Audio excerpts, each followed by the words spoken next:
मन करता है वापस जाने का? क्या कहते हैं मम्मी पापा, क्या कहते हैं कि वापस जा पाओगी वहाँ पे? नहीं। सारा परिवार आ गया? सारा पर कोई वहाँ नहीं बचा? नहीं महाराज। सामान लेकर आने लगे तो वो बोलते हैं इधर की कमाई है इधर ही रहेगी, तुम खाली आ जाओ। हम खाली 3 कपड़े में आए वापस। दूर थे, हमारे हाथ बंधे हुए थे, उनके नारे थे कि अगर आप नहीं निकलेंगे हम आपको मारेंगे। ये उनके क्या नारे लगाए आपने? पाकिस्तान जिंदाबाद, यहाँ क्या चलेगा, ये निज़ाम मुस्तफ़ा। धरती पर अगर स्वर्ग है तो यही है। ये वाक्य आपने कितनी ही बार कश्मीर के लिए सुना होगा।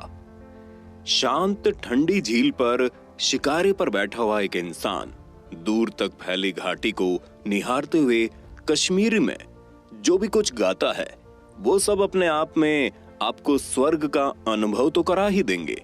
लेकिन दोस्तों, कश्मीर का ये स्वर्ग खौफ और दहशत की आवाज के तले ही जीता रहा है। लेकिन ये खौफ हमेशा से नहीं था, डर और अंधेरे की जिंदगी हमेशा से नहीं थी। एक वक्त था जब कश्मीरी हिंदू और खास करके पंडित कश्मीरी मुसलमानों के साथ अपना जीवन और रहन सहन बांट कर जीते थे। लेकिन पहले तो आजादी की लड़ाई, फिर अलगाववाद की आवाजों ने मुसलमानों के मन में पंडितों के खिलाफ ऐसी नफरत भरी कि घाटी इतने बड़े हिंसा और पलायन का शिकार हुई जिसके घाव आज भी वादियों में सुनने को मिलते हैं। इंसानों की चीख से भरी हुई वो रात जब कश्मीरी पंडितों से उन्हीं के घर से ये कहकर बेदखल कर दिया गया कि कश्मीर सिर्फ मुसलमानों का हक है। आखिर ऐसा क्यों हुआ था और क्या है कश्मीरी पंडितों के पलायन की पूरी कहानी, आज आपको बताएंगे इस वीडियो में, तो बने रहिए हमारे साथ। जनवरी की सर्दियों का दिन था। पूरी घाटी में बर्फ और कड़ाके की ठंड पड़ रही थी। लेकिन एक आग थी हिंदू पंडितों के खिलाफ जो कश्मीर के मुसलमानों के मन में जल चुकी थी और उसे रोक पाना नामुमकिन था। 19 जनवरी 1990 को रोज की तरह सुबह की अजान पढ़ी जाती है। 5 मिनट की नमाज के साथ ही कश्मीर में सुबह तो हो गई, लेकिन जैसे ही नमाज का 5 मिनट बीतता है, दिन से रोशनी गायब होने लगती है। मस्जिद के लाउडस्पीकर से यह ऐलान किया जाता है कि कश्मीर में रहने वाले सारे हिंदू पंडित घाटी छोड़कर चले जाएं। आगे कुछ नारे भी बोले जाते हैं, यहाँ क्या चलेगा, निजाम मुस्तफा, निजाम मुस्तफा। साथ ही कश्मीर में अगर रहना है तो अल्लाहू अकबर कहना है। पूरी वादी लगभग इन नारों से गूंज चुकी थी। जो कश्मीरी पंडित कभी इन्हीं अजानों के साथ सोकर उठते थे, आज उन्हें इसी अजान से अपना सब कुछ खो देने का खौफ सुनाई देने लगता है। इसके बाद यह नारा असल में बदलना शुरू हो जाता है और जबरदस्ती हिंदुओं को उनके घर से बाहर निकालना, उन्हें मारना, उनके घर जला देना शुरू हो जाता है। सारे हिंदू पंडित पूरी दहशत में आ जाते हैं और आनन फानन में जो कुछ अपने साथ रख पाते हैं उन्हें लेकर घाटी से नीचे उतरने लगते हैं।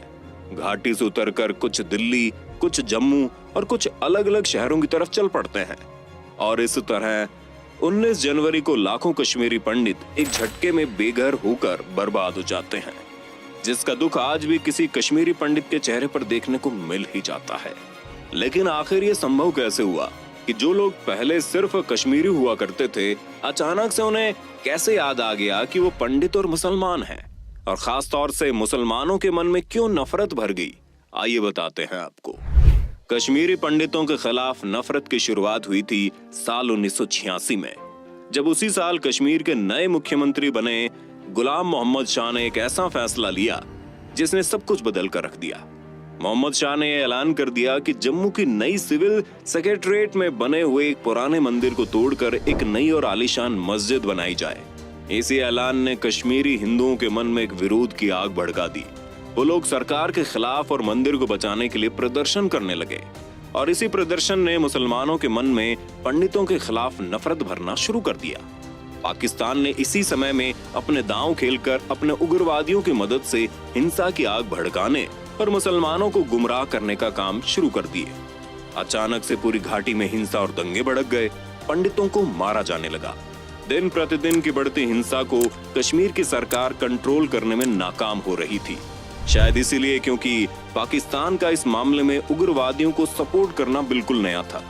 सरकार के कमजोर रवैये पर ध्यान देते हुए उस वक्त कश्मीर की सरकार को बर्खास्त कर दिया गया।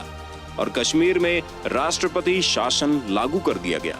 इसके बाद से स्थिति कंट्रोल में आनी शुरू हो गई थी, लेकिन ये सिर्फ चंद दिनों की शांति थी। अब इसके बाद बहुत बड़ी तबाही आने वाली थी। साल बदला और कश्मीर में फिर से चुनाव हुए, लेकिन इस बार चुनाव में जो हुआ वो काफी सराहनीय था। कश्मीर की जनता उन सभी लोगों को चुनाव में जीतने नहीं देती है जो अलगाव और उग्रवाद के साथ थे, जिससे एक बात तो साफ साबित होती है कि स्वर्ग के लोग असल में शांति ही चाहते हैं। और 1987 में कश्मीर में फारूक अब्दुल्ला की सरकार बन जाती है, लेकिन चुनाव में हारे हुए उग्रवादी और कट्टर लोगों ने उस चुनाव में एक बड़ी धांधली घोषित करते हुए कहा कि रिजल्ट के साथ छेड़छाड़ की गई है। और इसी के साथ कश्मीर में 1987 में ही JKLF यानी जम्मू कश्मीर लिबरेशन फ्रंट नाम का एक संगठन बनाया जाता है, जो सरकार और हिंदू पंडितों के विरोध के लिए बनाई गई रहती है। कश्मीर में एक बार फिर से हिंसा की आग भड़कनी शुरू हो जाती है और उसकी टाइमलाइन कुछ यूं होती है। 14 सितंबर 1989 को भाजपा के नेता पंडित टीकालाल टपलू को कई लोगों के सामने मार दिया जाता है, जो उस वक्त के बड़े हिंदू नेता थे। हत्यारे पकड़ में नहीं आते। ये कश्मीरी पंडितों को वहां से भगाने को लेकर की गई पहली हत्या होती है। इसके बाद से तो हर पंडित के मन में खौफ फैल जाता है कि अब तो सच में भागना पड़ेगा वरना मारे जा सकते हैं। इसी मुद्दे को लेकर करीब 70 अपराधियों को जेल से जाने क्यों रिहा कर दिया जाता है, जिसका जवाब फारूक अब्दुल्ला ने आज तक नहीं दिया। और इनके आने से JKLF के लोग और मजबूती से काम पर लग जाते हैं। अब आ जाता है साल 1990। इसके पहले तमाम बड़े कश्मीरी पंडितों की हत्या का सिलसिला शुरू हो चुका था, लेकिन 4 जनवरी 1990 कश्मीर के हर अखबार में एक इश्तिहार छपता है कि कश्मीर सिर्फ मुसलमानों का है, इसलिए सारे कश्मीरी पंडितों और हिंदुओं को ये घाटी छोड़कर चले जाना होगा। अगर वो नहीं जाते हैं तो उनके ऊपर होने वाले अत्याचारों की वजह भी वही होंगे। इस अखबार का ये इश्तिहार लोगों के घरों में फिर से उसी आतंक की तरह गिरा जिसका अंदाजा लगाया जा रहा था। और इस इश्तिहार को छपवाने वाले हिजबुल मुजाहिदीन के लोग होते हैं। और इसके बाद कुछ लोग तो कश्मीर छोड़ के जाने भी लगे, लेकिन असली खौफ की तारीख तो 19 जनवरी 1990 बनी, जिस दिन करीब 4 लाख कश्मीरी पंडितों को अपने दुनिया को छोड़कर अपनी जान बचाने के लिए घाटी और स्वर्ग से निकल गए। और इसी के साथ 19 जनवरी को कश्मीर के इतिहास का सबसे काला दिन कहा गया। दोस्तों, इस तरह की परिस्थितियां कभी किसी के साथ ना हो, उसे अपनी दुनिया, अपना शहर छोड़कर इस तरह जाना पड़े कि उसका दुख वो पूरी जिंदगी सहता रहे। आपको क्या लगता है, आखिर इस मामले में सरकार की कितनी नाकामी थी? और क्या सरकार भी यही चाहती थी कि कश्मीरी पंडित कश्मीर छोड़ दें? हमें कमेंट करके अपनी राय जरूर देना। अगर आज की वीडियो पसंद आई है तो उसे लाइक करने के साथ साथ अपने दोस्तों और रिश्तेदारों के साथ शेयर जरूर करना। अगर आप ये वीडियो YouTube पर देख रहे हैं तो चैनल को सब्सक्राइब करके बेल आइकन दबा दें।